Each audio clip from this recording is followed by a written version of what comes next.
Now, the next thing has to do with armrests. So people think about armrests, they think they're for your arms. And you go, yes, that's technically true when you think about the name. But in reality, armrests are kind of a twofold kind of thing, where sometimes they can actually be in your way as much as they help you. So I love armrests for when I'm on calls. So when I'm talking on calls and I'm on videos, I have no problem sitting in my chair and using the armrests. It feels great, it's lovely and supportive, it's a relaxed position. But then when I try and get in closer to the desk, they'll often bang off the desk. And what they do is they create a lot of space between myself and the desk. So then people end up in that classical position where they end up having to kind of lean forward like this, okay? Now, if you lean forward like this, people look at me and they think, oh, that looks horrific, that looks awful. And that's kind of one of the most amazing things about posture. We are really good at identifying bad posture in other people, but we're really struggle when we try to identify bad posture in ourselves. So people will work like that for a long period of time without realizing.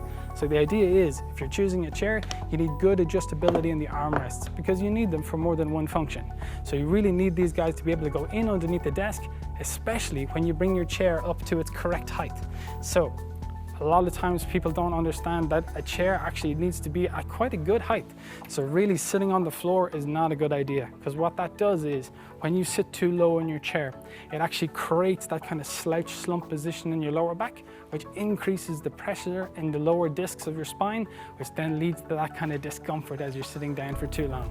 So if you catch yourself kind of leaning forward at your desk and always trying to straighten yourself up, a lot of times you're sitting too low in your chair. So in reality, those armrests need to be low enough so you can get in underneath, but then you have to sit at the correct height. And then everyone says, what's the correct height? I get answered all the time, and so people say, it's my feet. I have to have my feet flat on the ground. The only thing about feet is that feet are very important, but they're actually not the primary concern when it comes to the height of the chair.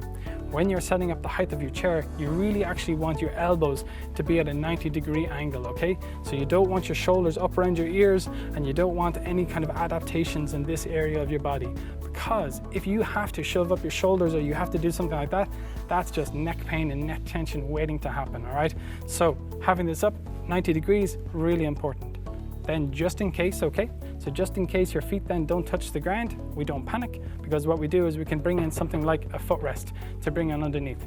And one thing that people forgot a lot when they moved home, when they start working from home, was the footrest. So I talk to people all the time and they say, Brian, I had a footrest for years at work and I loved it. But then when I came to work from home, they didn't bring it with them.